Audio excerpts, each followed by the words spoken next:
On the 6th of August, 1867, the Great Plains Peace Commission held its first meeting in St. Louis. The first order of business for the commission was to ask General Sherman and Commissioner Taylor to send out word to their field commanders and Indian agents to have couriers sent out to the tribes in order for a council to be held at Fort Laramie on the 13th of September. A meeting for the southern tribes would take place at Fort Larned on the 13th of October. Colonel C.C. Agur would inform the commission that the Indian agents had failed to provide the promised annuities. He also informed them that it would take 30,000 men to win a military victory along the Bozeman. It was apparent that the only way to end the fighting was to make peace with Red Cloud. Join us as we begin our final episode of Red Cloud's War, the Fort Laramie Treaty of 1868. Well, every road I see leads away from me. You're listening to the Tales of the Trails podcast, produced by Duke Fraser Productions in association with the 11 Bang Bang YouTube channel. I'm your host, Duke Fraser. Friend, come see what's round the bend. So is it any wonder that I roam? On the 8th of August, Peace Commission Chairman Taylor hired 2 men to serve as agents to encourage the Lakota and Crow to attend the peace talks. Gemenin Bavois, a former trader at Fort Laramie, was selected to meet the Lakota. Dr. Henry Matthews was selected to meet the Crow. On the same day, Colonel Agur wrote to the commander of Fort Laramie to send runners to the chiefs of the Lakota and Crow notifying them of the formation of the Peace Commission. On the 29th of August, Rafael Gallegos would carry orders to Colonel Bradley at Fort Phil Kearny to dispatch riders to carry word to the commission at Fort Laramie. Bradley would send Mitch Boyer and Lewis Richard to the Crow. Bavois arrived at Fort Laramie on the 22nd of August.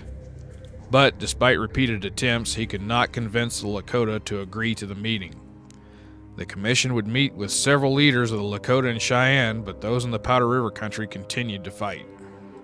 John Richard, Mitch Boyer, and Big Bat Poirier would arrive at Fort C.F. Smith on the 10th of September with 12 chiefs of the Crow. Over the course of several days, Matthews would hold several meetings with the Crow chiefs. There was mixed feelings amongst them, some being friendly with the whites and others showing clear disdain. On the 11th of September, the commission received word that the warriors in the Powder River country would not come to the meeting, and Iron Bull stated that Red Cloud told him, "We don't want peace because when we are at peace we are poor, now we are rich." Despite this, later in the month of September, White Forehead reported to Matthews that the Lakota agreed to suspend hostilities until the negotiations at Fort Laramie ended. Several days later, a supply train arrived at Fort C.S. Smith and reported that they had encountered a large war party of Lakota, Cheyenne, and Arapaho, and a few Crows, bound for a raid on the Shoshone. One of the Crow warriors rode to the train to inform the soldiers they meant them no harm. On the 13th of October, the Crow delegation with military escort would begin the trek to Fort Laramie. Negotiations would begin in November. The government sent 60,000 pounds worth of goods to be distributed to those that attended. According to John Hutton, one of the clerks of the post sutler at Fort Laramie, stated that a good portion of the items were sold illegally by the agent to whomever passed by. After several days of meetings, the Crow expressed much of the same sentiment that Wolf Bull made in his closing speech. To secure the present generation as faithful friends, do not send any more wagons up to the Powder River country. Send no more young men here. Recall your soldiers from our country, and then we shall be happy as we've been in times long ago. As the Crow made it clear they wished for the Bozeman Trail to be abandoned, Red Cloud would send word to the Peace Commission that echoed the same sentiment, stating that this war against the whites was to save the valley of the Powder River, the only hunting ground left to his nation. He also stated that whenever troops withdrew from the Bozeman Trail forts, he would cease hostilities. As the winter of 1867 gave way to the spring of 1868, the government began the process of closing the forts and abandoning the Bozeman Trail. By mid-February, word would be sent out to notify the tribes that troops would be withdrawn. On the 2nd of March, General Grant gave the official order to General Sherman to abandon the Powder River Road. Despite word of the closing of the trail, small skirmishes and raids began to resume as the weather improved. The most notable was on the 19th of March when Crazy Horse with around 70 warriors attacked the Horse Creek Ranch. The warriors kept the ranch under fire all day, withdrawing at dusk. When the sun rose the following morning, the siege resumed. Around 10 a.m., Lieutenant Seneca North with a detachment of 2nd Cavalry came into view. They were providing escort for the Crow agent, Dr. Matthews. The warriors retreated for a short while, but when the cavalry left, they resumed the attack again until nightfall. Around 10 p.m., the warriors succeeded in setting fire to the ranch house. The defenders, Marion Thornburg, Bill Worrell, Bill Hill, and John R. Smith, retreated to a fortification they had previously built a short distance from the house connected by a tunnel.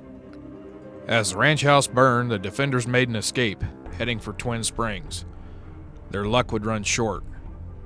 While they had been joined by Dave Dampier, George Harris, and Abraham Harper, they soon found themselves surrounded by a war party of approximately 60 warriors. Abraham Harper would take an arrow to the eye in the fighting. As he pulled the arrow out, the contents of the socket come with it. As the defenders made another run, the warriors would succeed in killing Harper and Dampier. Bill Hill committed suicide after suffering a disabling wound. The defenders would again take up a defensive position, and succeeded in killing 7 of the warriors as they charged in. Realizing their ammunition was low, they decided to make an offer to Crazy Horse. They would exchange food goods from the Horse Creek Ranch for their lives. Crazy Horse agreed. Once the warriors had their goods, the civilians left again and made their way to Fort Laramie. On the 22nd of March, a 47-man detachment of the 2nd Cavalry arrived at the ranch. They buried the fallen men where they laid. John Smith estimated a loss of $16,000 worth of goods and livestock. This would not be the only raid that would take place on the ranches between Forts Laramie and Fetterman. Agent Matthews arrived at Fort C.F. Smith on the 3rd of April to again meet with the Crow. He would distribute 300 Army uniforms, 300 blankets, 1,500 pounds of flour, 1,000 pounds of sugar, 600 pounds of coffee, 1,000 pounds of powder and lead, and 100,000 percussion caps. It was assumed by many of the officers that the items were being traded to the Lakota that had been visiting the Crow. The peace commissioners would arrive at Fort Laramie on April 10th. General Sherman was in Washington to testify at President Johnston's impeachment. The first groups to meet with the commissioners were the Brules and the Laramie Loafers. After a day of discussions, Spotted Tail and several Brule and Laramie Loafers signed the treaty, marking a milestone to the road to peace. The treaty would create the Great Sioux Reservation, which encompassed much of modern South Dakota, Wyoming, Nebraska, and a small portion of North Dakota. The area between the Black Hills and the Bighorn Mountains would also be set aside for the purpose of hunting for as long as the game was plentiful. Despite designating this area as Indian land, a clause in the treaty allowed for the government to construct roads, railroads, mail stations, and any other works of utility or necessity which may be ordered or permitted by the laws of the United States. This clause would set the stage for future encroachments. Also included in the treaty was a government commitment to provide food to the Lakota for 4 years, as well as provide an agent, teachers, doctors, blacksmiths, and farmers to help the Lakota start as they began the walk on the white man's road. As troops were marched out of Forts C.F. Smith, Phil Kearny, and Reno, the warriors would set fire to the structures, wiping away the last remnants of the Bozeman Trail. Red Cloud has won his victory. While Red Cloud's war was a victory over the United States in the sense that it accomplished the closure of Fort C.F. Smith, Fort Phil Kearny, Fort Reno, and the Bozeman Trail, the treaty that brought an end to the conflict would set the stage for the movement of the Plains tribes to reservations. For the time being, Red Cloud would move to his new agency, which was located to the east of Fort Laramie. By 1874, the agency would be moved to near present-day Crawford, Nebraska. He would never again lead his warriors into battle against the whites. As Red Cloud's war came to an end, several bands of Lakota refused to take part in the treaty. Crazy Horse and Sitting Bull would remain in the Powder River country. And though Red Cloud's war was over, the fight was far from finished.